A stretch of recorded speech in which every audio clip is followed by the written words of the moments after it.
Olá, eu sou Lívia Leão e esse é o Li no Livro.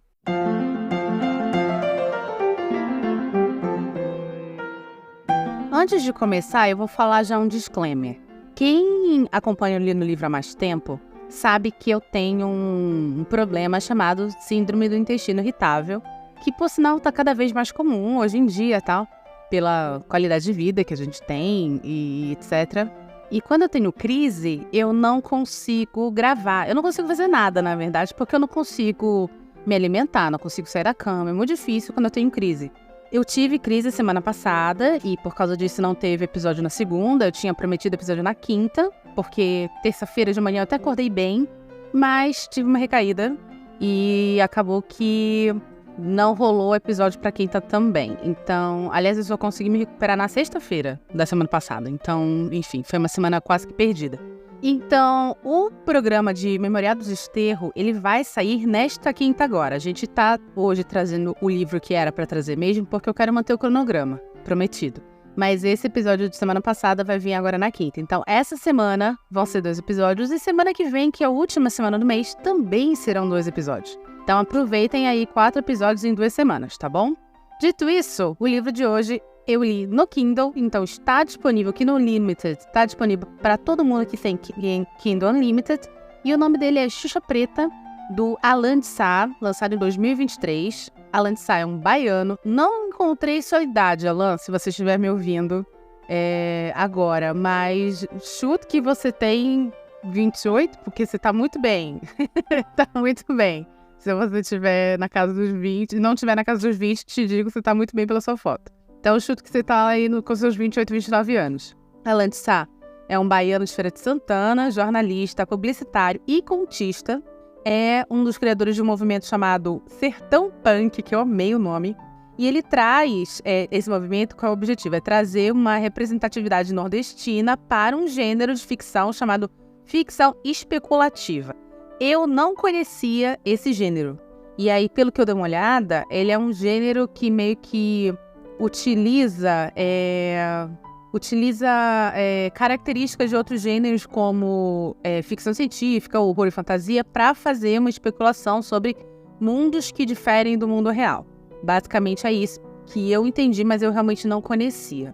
E o que o Alan traz pra gente no Xuxa Preta? O Alan traz uma coisa que eu acho que foi no episódio dos 7 que eu falei, que é uma coisa que eu particularmente adoro e sinto muita falta dentro da literatura do gênero brasileira, que é trazer o gênero do horror, da ficção científica, da fantasia para o Brasil, para realidades que são mais próximas da nossa. E não, por exemplo, eu vou fazer um livro de vampiro, então é um vampiro europeu, loiro, alto, branco, que por um acaso caiu aqui no Brasil, entendeu? Esse tipo de abordagem não é a abordagem que eu mais gosto para a literatura de gênero brasileira.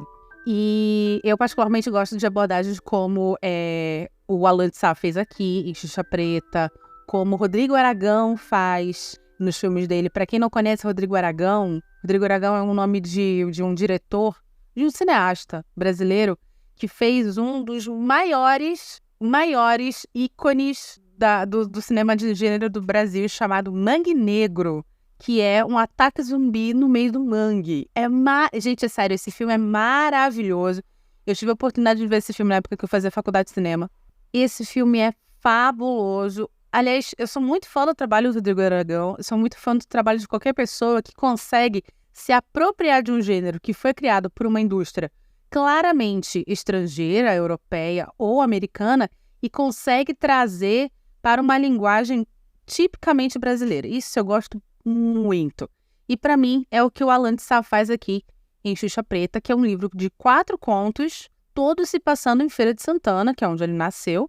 E eu particularmente acho esses contos muito bacanas, porque todos eles vão ter recorte, obviamente, racial, recorte social. E a Xuxa Preta, na verdade, ela vai ser um símbolo, é quase uma lenda urbana essa personagem, um símbolo de mazelas e de camadas de problemas que a sociedade enfrenta, principalmente se você também é uma pessoa negra. Eu achei realmente esse livro muito bom, muito bom. Ele é muito curto. Eu li no metrô, indo para algum lugar e voltando de algum lugar. Que agora. Pois pronto. Foi indo, voltando no meu RPG. Tem até uma história pra contar por causa disso. E como eu falei, vão ser 4 contos. Desses 4, as temáticas básicas é bullying, opressão policial, privilégio de classe e desumanização. O meu favorito é o último conto. Eu acho mais bonito, eu acho mais bem escrito, eu acho mais redondo, eu acho mais, sabe, eu não sei descrever, você sabe que eu sou péssima com descrição. Pra mim é o que mais me tocou, não tem outra forma de colocar isso. E eu não gosto do terceiro conto, que é uma coisa quase Manuel Carlos. Aliás, gente, vira e mexe eu falo assim, tal coisa é meio Manuel Carlos, tal coisa é meio João Emanuel Carneiro. Pelo amor de Deus, eu não tenho nada contra esses autores de novela. Eu sou noveleira, eu cresci assistindo novela, eu acredito piamente que a novela brasileira é uma das formas mais genuínas e populares de narrativa que a massa brasileira não só tem acesso, como é o que melhor conversa com a massa brasileira. Então, eu sou muito fã de novela. Só que, gente, quando eu falo isso, é porque eu acho que tem coisas que funcionam, estruturas narrativas, plot twists, tropes, que funcionam dentro de uma novela passando na TV, naquele formato de 190 capítulos. Quando você traz para um livro, por exemplo, tem coisas que eu acho que não funcionam tanto. Esse terceiro conto, eu acho que acaba tendo esse probleminha, mas os outros 3 são muito bons. Os 2 primeiros são excelentes, mas o terceiro, ele dá uma elevada na conversa. Então, eu vou falar dos 2 primeiros contos, aí eu vou chamar o patrocinador e a gente fala dos 2 últimos e encerra o programa. Que eu acho que vai ser um programa curto hoje, não só porque o livro é um livro curto, mas porque algumas temáticas aqui que foram tratadas em outros programas que eu trouxe. E terceiro, tá quente pra cacete, eu tô com tudo fechado pra conseguir gravar, eu não vou conseguir ficar muito tempo aqui. Então, vamos lá. O primeiro conto vai contar a história de um menino e uma situação de bullying que ele enfrenta na escola. Costurando essa situação, a gente tem uma presença de uma possível lenda urbana chamada Xuxa Preta, que é essa criatura, essa mulher que aparece, que ela, né, faz com que crianças, é dito que ela faz com que crianças façam coisas ruins. O que eu gosto muito desse conto é que é assim, essa criança, esse menino, ele é um menino de classe baixa, que acho que seria, a gente poderia falar classe D, digamos assim, e ele, obviamente, vai estudar numa escola pública. Dentro da escola pública, mesmo assim, existe uma organização de castas baseada em poder aquisitivo. Então, engraçado é que hoje eu estava lendo o Levi, eu não sei se vocês conhecem ele, o Levi Kaique Ferreira, ele estava falando sobre o que algumas pessoas utilizam, uma expressão chamada Black Twitter, que seria uma organização de influencers negros que estão ali militando constantemente. Só que o Black Twitter, ele é muito mal visto, tá? Que aparentemente essas pessoas estariam militando errado, enfim.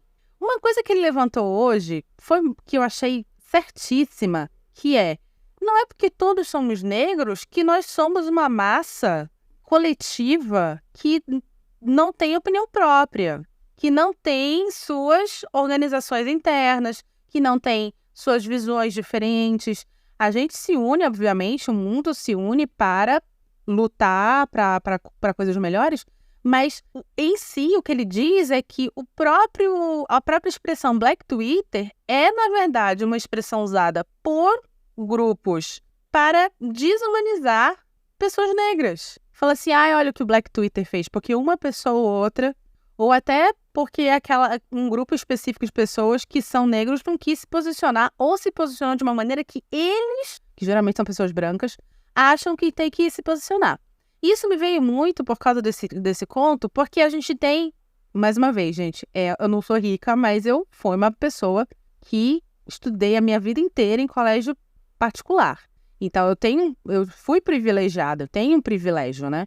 E é muito louco, porque eu escutava muito da minha avó, do tipo coisa assim, olha, se você não tirar boa nota, eu vou te botar no colégio público. Como se fosse uma prisão.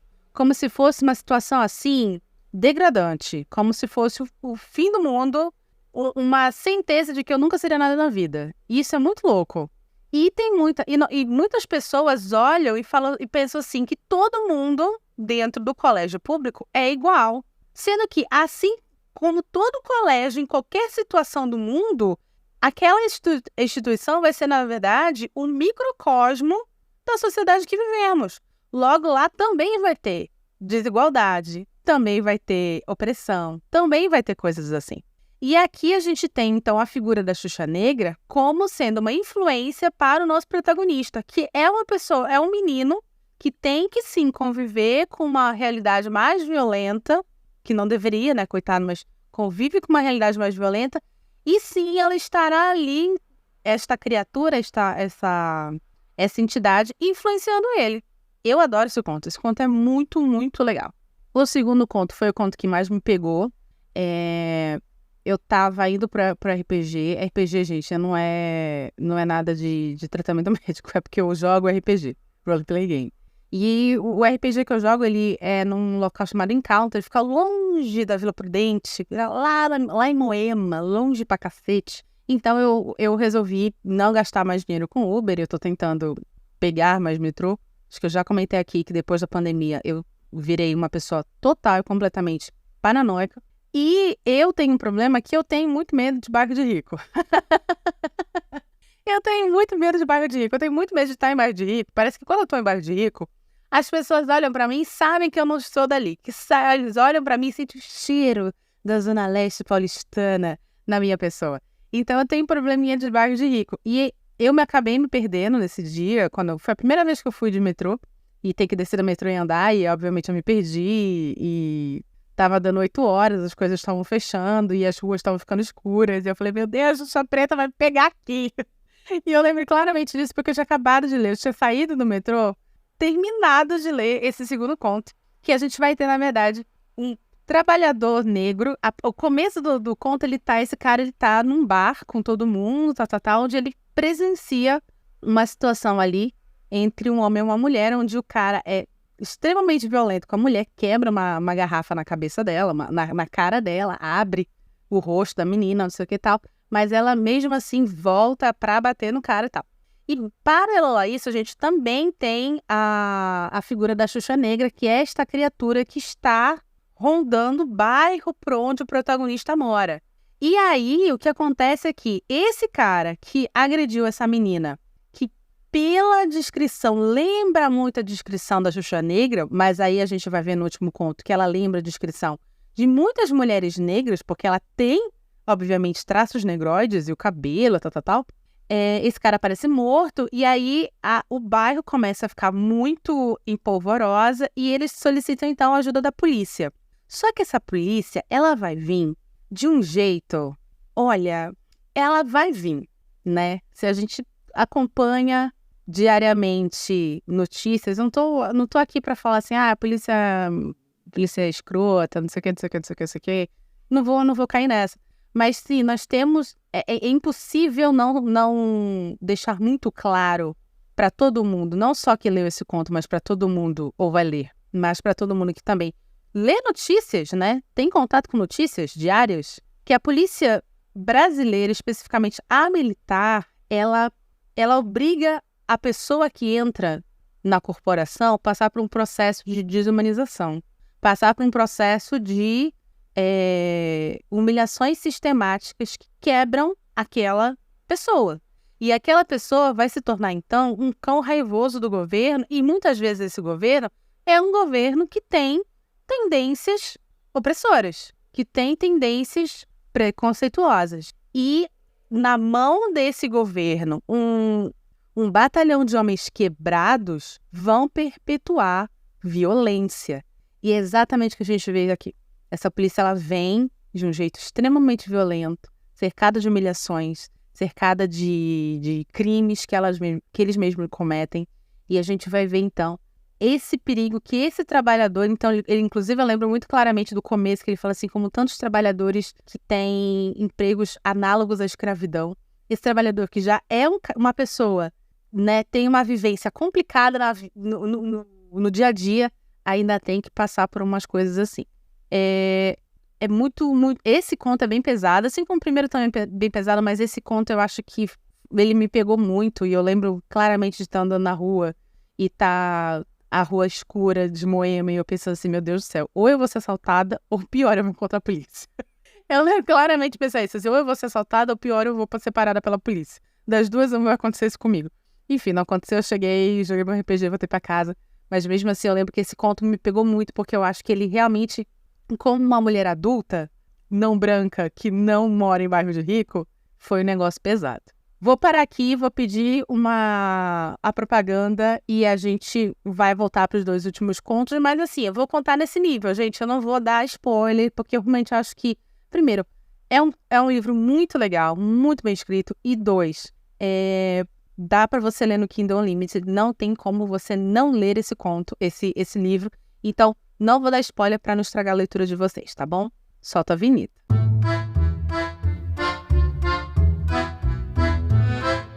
Recado do patrocinador aqui. Já já o episódio continua. Mas antes, quero agradecer a sua audiência e te lembrar que o Li no Livro é um podcast independente e sem patrocínio. Para nos ajudar, é simples. Compartilhe esse episódio com seus amigos e assina a nossa newsletter. O link está na descrição do episódio. Obrigada. Pois muito que bem. Terceiro conto.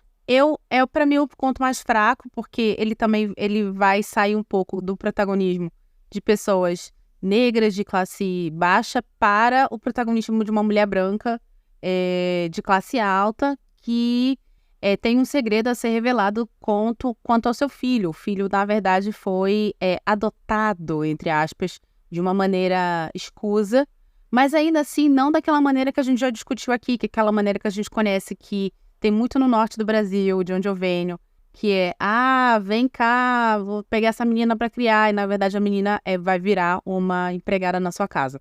Não, é uma adoção realmente feita de uma maneira escusa, e tem um lance meio da revelação do menino, se ele vai descobrir ou não, e a mulher tendo que conviver com esse medo eterno de ser descoberta, de ser pega no crime que cometeu no passado.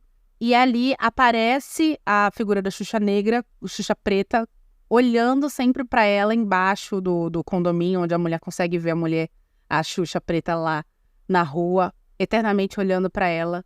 Mas, gente, assim, esse conto para mim é o menos bacana, porque tem essa coisa...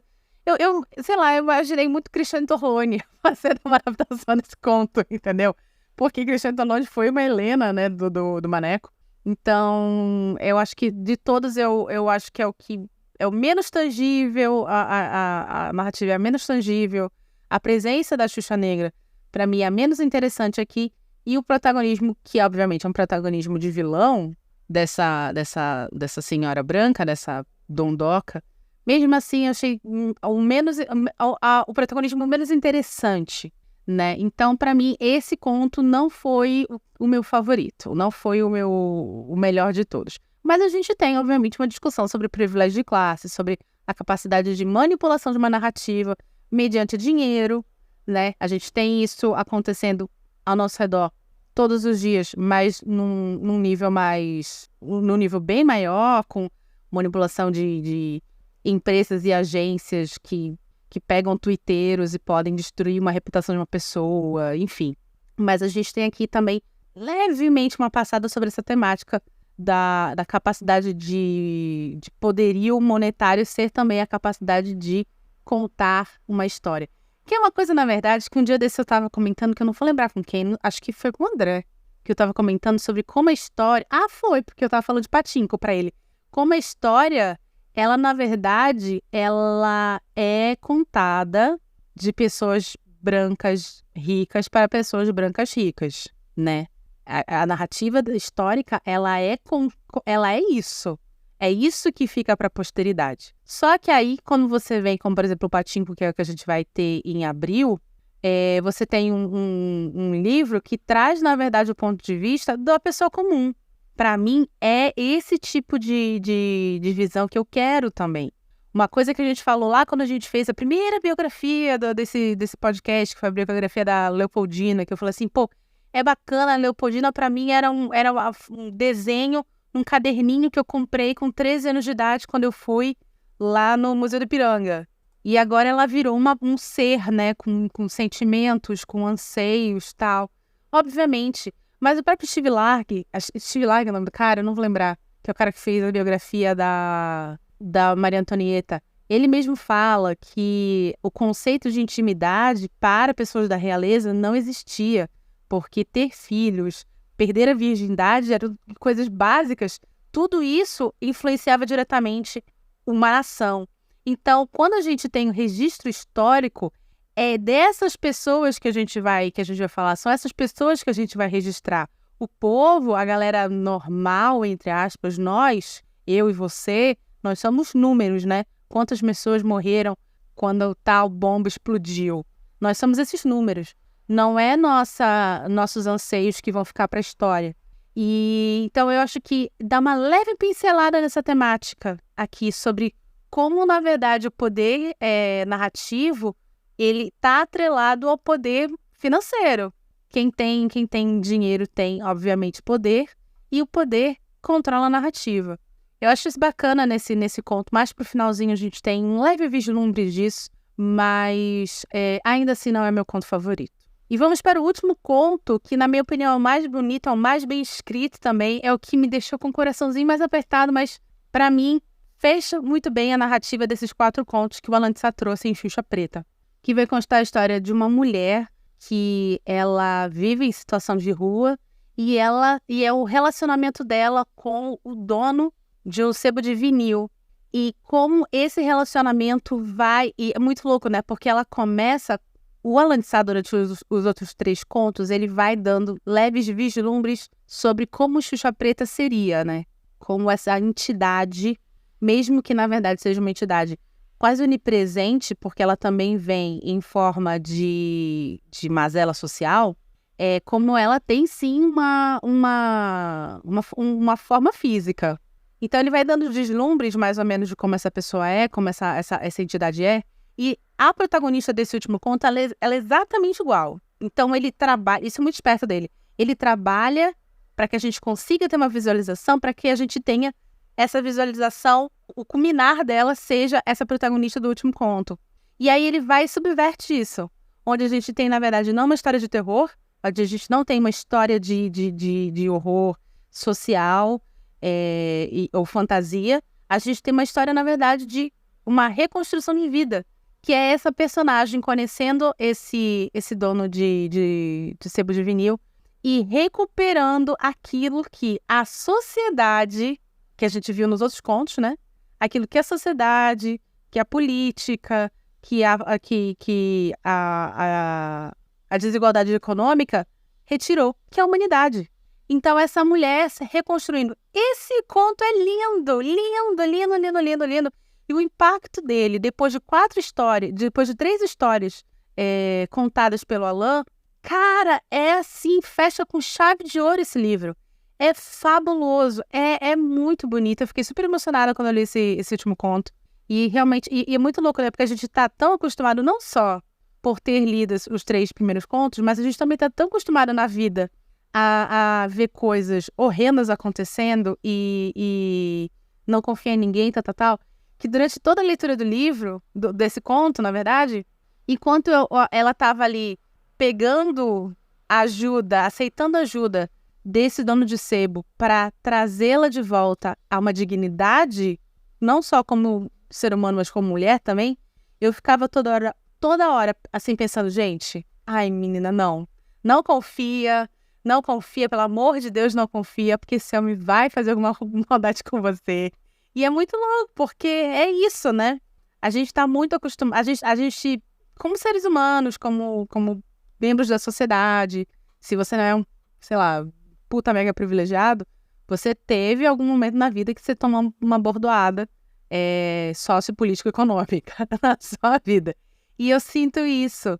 E eu sinto que às vezes a gente tá tão acostumado a sofrer que a gente só vê isso na frente. Isso significa que vamos virar polianas? Não, pelo amor de Deus. Mas é muito esperto isso do autor, de conduzir a narrativa de uma forma para agora virar e falar assim, olha, tá vendo? Existe ainda coisas boas nesse mundo.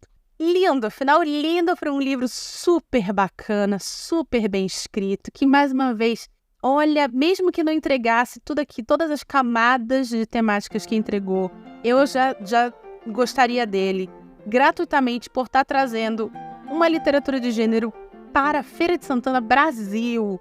A brasilidade está nesse livro, a brasilidade está em cada página. Cara, é isso que eu espero. É isso que eu espero de um livro de gênero brasileiro. E principalmente porque nós temos muito mais possibilidade de nos vermos nos protagonistas, nos vermos até nos vilões, do que se a gente for pegar um livro que o vampiro, ele é europeu, e enfim, e aí ele foi descoberto num caixão. Ah, não, esse tipo de coisa não rola pra mim. Enfim, super recomendo, super recomendo. É uma leitura muito rápida, quer dizer, pra mim foi, mas eu sou uma pessoa que lê rápido, então eu acredito que aí uma leiturinha de 1 dia, 2 no máximo pra você, e eu mega recomendo Kindle Unlimited, Xuxa Preta, Alan de Sá. E se você gostou desse episódio, por favor, compartilhe com seus amigos. Estamos nos principais agregadores de podcast, agregadores públicos, agregadores pagos. Você tem sempre como encontrar o Li no Livro para ouvir todas as 17 horas, toda segunda às 17 horas, alguns episódios especiais nas quintas-feiras às 17 horas também, especialmente na última quinta-feira do mês. Lembrando que essa vai ter e na próxima também, tá bom? E aí depois a gente volta com programação normal. Assim é a nossa newsletter. Semana que vem eu vou soltar quais são os livros que serão lidos, que serão apresentados aqui no mês de abril, tá bom? Então, se você tá curioso, por favor, assine a nossa newsletter. E é isso. Meu nome é Lívia Leão e esse foi o Li no Livro.